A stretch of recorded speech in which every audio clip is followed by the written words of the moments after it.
Do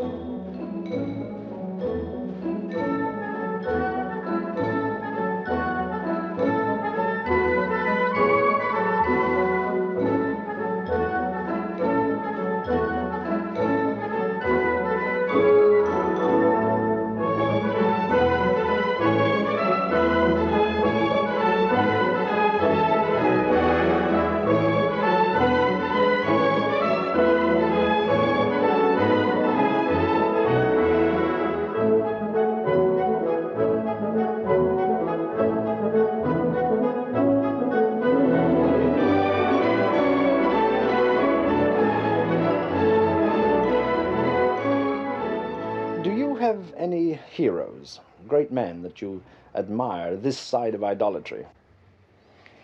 No, I don't believe in hero. I'm not. I don't know. It's rather a feminine term. I would suggest it. You know, mag heroes. I imagine a woman having a hero, but I can't imagine a man having a hero. There's something almost indecent about it. All right, tell me about the men of greatness in any field that you particularly admire. Well, I've had four in the whole of my life. Four.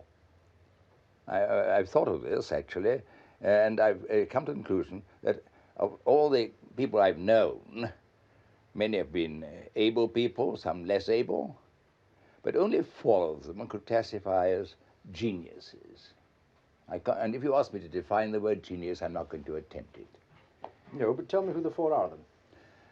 The four are, well, the late Winston Churchill, with whom I worked for a year. Who else? The painter, Augustus John, whom I knew well. Sir Flinders Petrie, the Egyptologist, whom I've known on and off all my life. I went to see him on his deathbed in Jerusalem. And fourthly, Sir Arthur Evans, the discoverer of the first civilization in Europe. Those four, I think those four, I can't think of anybody else to put in the same class. They were all geniuses. They were all almost superhuman people. They all had something that nobody else, as I can think of, had. And if you want heroes, you want to call them heroes, a beastly word, you can apply it to them. But I should begin immediately to find faults in all of them, which wouldn't be difficult. Well, Flinders Petrie, for instance, do you find fault with him? Anybody can find faults in Flinders Petrie. I tell you, he was a man who focused his mind on whatever he was thinking about at the time, to the exclusion of everything else. For instance, one of the first things he did when he went to Egypt was to make a minutely accurate plan of the Great Pyramids, which nobody had done before, down to the fraction of a millimeter, that kind of thing. But when he got an idea in his head, that idea was there.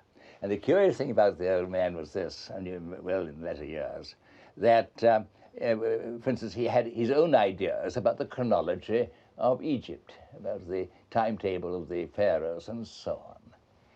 And his chronology differed by 15 centuries or more, it varied, from any other chronology in any university in Europe. He became almost a laughingstock. If he'd been a lesser man, he would have been sort of laughed off the stage. But no, to his dying day, he was at least 15 centuries out. And he was so absolutely devoted to his subject, right or wrong, that you felt that here is a devotee, a man who in some mysterious way belongs to his subject. And you see, he began in Egypt at a time when Egyptology was in a very poor way. It was really he who started the modern science of Egyptology at a time when it had even become the beginnings of a science. He had a methodical mind. However wrong his conclusions might be, he threw off a whole number of ideas which themselves produced other ideas. He pointed to the methods. and it was for others to shape the method and to make it logical and productive. It was 1925, I remember vividly, that I first really got to know him and his wife Hilda. We had been in contact with one another. He was back from the East. He wanted a holiday. He hadn't the faintest notion what the word holiday meant. I don't know much about that, but he and Hilda wanted to come into the Welsh countryside. I was then, at the time, I think I was a thing called director of the Welsh National Museum, something of that sort. And as a sideline, I was digging up a Roman fort near Brecon in South Wales. Before the end of the same week, he and Hilda had arrived in my farmhouse, and they dug themselves in. Day by day, they went out into the countryside. His holiday, he'd set himself a holiday task. He always had a task. And his task was the task of recording stone circles and stone cairns. And I said to him, "What instruments have you got?" Ha ha, he looked at me with a smile of ineffable cunning. He produced a pea stick, it was a bamboo pea stick to hang peas onto, I suppose, and with one hand, and a visiting card from his pocket with the other. There are my instruments. I put the pea stick in the ground to show me where I'm going, and I use the two sides of the visiting card to give me a right angle, you see, and that's how I work. And bless my soul, at the end of the day, he came in with a notebook full of figures. After dinner, in this farmhouse, with its oil lamps, he sat by an oil lamp, produced the figures and a logarithm table, and worked it all out in a mysterious fashion known to himself. He was that kind of, his was that kind of mind, a mind full of the most intricate and difficult solutions of the most simple problems, and a simple mind when the problems became really complicated. It was very interesting psychology. Well, we were together then.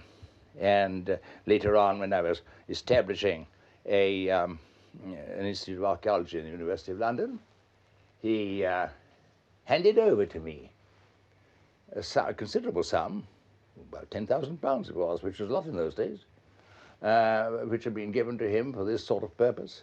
Just handed it over to me. He said, I'm going to Palestine, to Jerusalem. I can't pay your damn taxes any longer. I'm going to live in Jerusalem.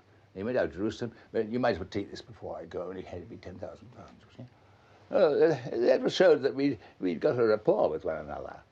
And from that point onwards, I went ahead and founded this institute.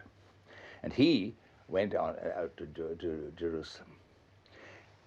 I must tell you one little incident that happened, which rather showed up in that aspect of his mind when he was staying with me in that farmhouse at Brecon in Wales.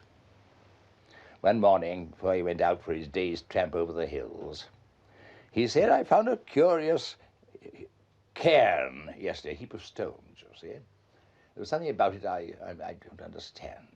Would you lend me a couple of your men and we'll have a look at it?" I said, "Yes, of course, take them."